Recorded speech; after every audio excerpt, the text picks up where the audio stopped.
Emotions ran high at JAMB headquarters as Registrar Professor Ololade broke down in tears during his media briefing, admitting that technical glitches, biometric verification failures and possible malpractices at some centers may have compromised the exam's credibility. In response to widespread public outcry, JAMB cancelled the affected result and announced a free receipt for over 379,000 candidates. Accept the explanation I've given as the truth on this matter. I apologize and take full responsibility, not just in words.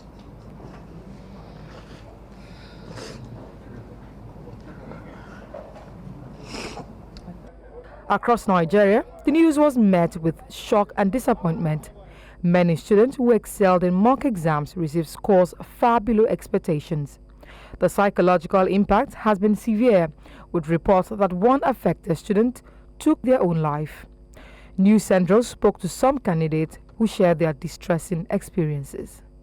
Immediately I saw my result, I was inside the room. I stood up from the bed. When I saw that the 175 they gave me, I went to the parlor, I started crying.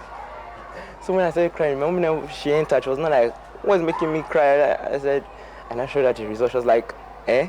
She was like, no, this is not a result. I said, yes, Miss, I know this is not my result. My mom called me, she said, okay, what did you get? I was like, 140. She said, it's a lie, that you are joking. I was like, no, mom, I'm not joking. And I sent her evidence, screenshots, that this is my result. And she was like, that I'm still lying. Then I told my dad, he said, this is not your results. There were no questions, only options, especially English. And if you do physics, some diagrams were not even clear for you to be able to see answers.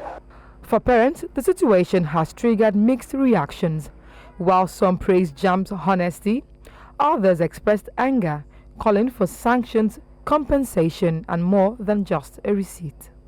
By the time she got to the venue, our center for her exam, they were told right there that this is not where they will be using for the exam.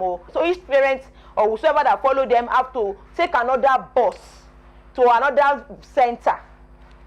So if the child, that would have even destabilized the child.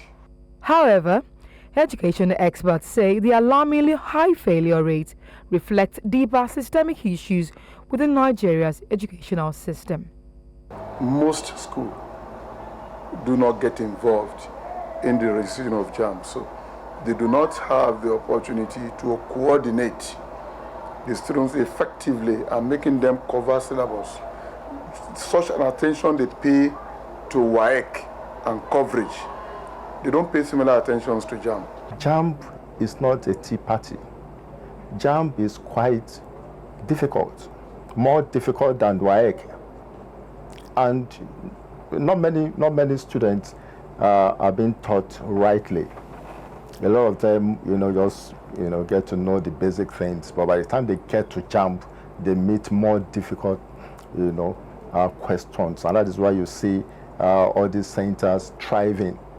With some schools, students and parents threatening legal action against JAMB, legal experts have begun weighing in on the potential implications for the examination board. There are those who are calling for the sack or the resignation of the registrar. We are not calling for that. We are saying that the exam should be set aside and that a compensation of 10 billion naira be paid to all these affected students. The reason we are doing this is because if we fail to hold this institution accountable, we will run into situations in the future where JAMB may call for an exam, and on the day of that exam, it will say there is no exam whatsoever. We'll get to that point. As university admissions hang in the balance, the big question remains, is this a win in the fight against malpractice or a glaring failure of Nigeria's education system? For now, millions of dreams remain in limbo. In Lagos, for News Central, Omolola, Ololade.